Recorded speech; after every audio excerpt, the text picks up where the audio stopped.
Então a criança, a salvação das crianças, ela não tem maldade. Então acreditamos, isso não é bíblico, isso é teoria, isso é filosofia, tá? Mas acreditamos que a criança, como ela é inocente, ela não tem maturidade para pecar, ela já é salva quando nasce, até ela, no caso dela, até ela atingir uma certa maturidade. Então, quando a criança passa a ter uma certa maldade, aí ela precisa, sim, aceitar Jesus. Na verdade, tem que aceitar Jesus mesmo sendo criança. Mas, nesse caso, ao ela atingir uma certa idade e começar a ter maldade, ela também vai ter que se arrepender.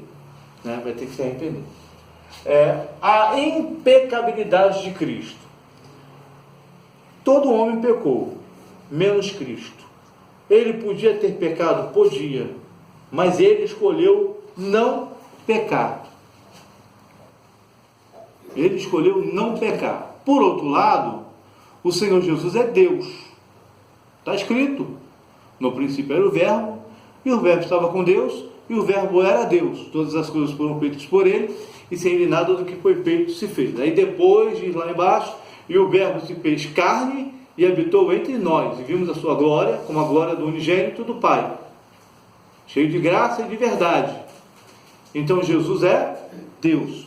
Então a natureza de Deus é diferente da natureza humana, porque a natureza divina, ela abomina o pecado. Mas mesmo assim Jesus estava sujeito ao pecado, mas ele escolheu não pecar. Mas olha só o que Jesus fez para não pecar, ajudando ele a não pecar. Passava a noite em oração, estava sempre orando, 40 dias, isso aí é claro que a gente não vai praticar, porque se Deus não nos der graça, nós não vamos aguentar, né? 40 dias, 40 noites sem comer, né? O homem, me parece que ele consegue sobreviver um mês sem comida. Sem água, depois de uma semana ele morre. Sem comida, depois de 30 dias ele morre. Jesus, por obra e graça do Espírito Santo, ele ficou 40 dias sem comer. Sem comer, né? Então, isso não é sacrifício, isso é exercício espiritual. Isso ajudou ele a manter a espiritualidade, né? Lembrando que Jesus encarnado, ele continuou sendo Deus, mas ele deixou a sua natureza divina em suspensão, ou seja, ele tinha a natureza divina, os atributos incomunicáveis de Deus. Os irmãos já devem ter estudado em teontologia sobre os atributos comunicáveis e os atributos incomunicáveis, certo? Os atributos comunicáveis são aqueles que Deus tem em perfeição e ele concedeu ao homem ter, mas de forma incompleta. E os atributos incomunicáveis são aqueles que só Deus tem, como onipresença, onisciência, onipotência, imutabilidade, que ele não muda, etc. Né? Então todos esses atributos Jesus tinha, mas ele não os usou. Por exemplo, um atributo que Jesus usou, a onisciência. Ele só não sabia o dia que ele viria, mas ele sabia que Lázaro estava morto, mesmo estando a 3 dias de distância de Lázaro. Ele sabia que Lázaro estava morto. Ele viu lá o Filipe, Natanael, embaixo da figueira, né? Então ele usou a onisciência, mas o único atributo que Jesus não usou foi a onipresença. E a onipotência também ele usou, que ele era todo poderoso, fazia milagre, realizava milagre. Mas a onipresença, ele não estava na hora, né, da morte. Porque ele se esvaziou, ele assumiu a forma de servo. É verdade. Como o servo abriu o mundo. Jesus falou que o dia, a hora que ele vai voltar, ele não sabe. Os anjos sabem. Será que ele sabe não quis revelar aos homens? Não, antes dele ressuscitar, ele realmente não sabia. Mas depois que ele ressuscitou, ele sabia, porque ele usou palavras diferentes. Quando os discípulos perguntaram a ele, depois de ele ressuscitado, serás nesse tempo? Jesus fala, olha, Ficar em Jerusalém até que do alto seja revestido de poder, sem minhas testemunhas, tanto em Jerusalém como em todos os da Samaria, até os confins da terra. Aí depois os discípulos perguntam: serás nesse tempo que tu restaurarás Israel? Aí Jesus fala: não. Aí ele já não disse: eu não sei. Se pergunta: será nesse tempo? Eu quero saber como Jesus vai voltar. Aí Jesus já não fala: não, o filho não sabe, nem os anjos. Jesus fala: olha, não vos compete saber.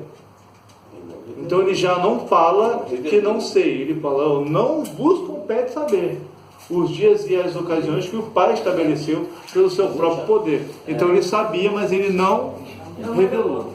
Já fomos aqui, ministrado aqui, um professor, não vou dizer o nome dele não, quem sabe TV. Ele falou que Jesus no seu ministério terreno, ele não usou da sua onisciência. Ele recebeu revelações, né? Isso foi ministrado aqui. Aí eu pensando aqui, eu fiquei lembrando uma vez que Jesus falou o seguinte: as obras que eu faço, não as faço de mim mesmo, mas faço do Pai que me enviou. Então não seria tipo, eu creio em revelações, né, de diversas formas, né? Deus já até me usou em algumas, mas no caso de Jesus, não foi revelação. Sabe por quê? Se não me falha a memória, está em João capítulo 2. A palavra de Deus diz assim: que muitos judeus seguiam Jesus, mas Jesus não confiava em nenhum deles, e ninguém precisava dizer a Jesus sobre o homem, porque Jesus bem os conhecia. Então não era revelação, era onisciência. Outra coisa, por exemplo, a Bíblia diz, está lá em Crônicas, na oração de Salomão pela dedicação do templo: Senhor, ouve tu do céu, só tu conheces o coração dos filhos dos homens. Então a Bíblia diz que obrigado pelo chá, que só Deus conhece o coração do filho dos homens. Lá no Novo Testamento, os 4 amigos do paralítico, que desceram ali, abriram um buraco lá no telhado, né? E desceu o tetraplégico ali. A Bíblia diz que Jesus disse assim, e só Deus pode perdoar pecado, né? No livro de Salmos, se não me engano, a Bíblia diz que a Deus pertence o perdão. E aí Jesus disse assim: perdoados estão os seus pecados. Os judeus, começaram a pensar, a falar em si, no interior: quem é este para perdoar pecados? Aí a Bíblia diz que Jesus, conhecendo os seus corações, disse, olha só, conhecendo os seus corações, disse: o que é mais fácil dizer? Perdoados são os seus pecados, ou levanta, toma a tua cama e anda. Para que saibais que o Filho do Homem tem na terra poder para perdoar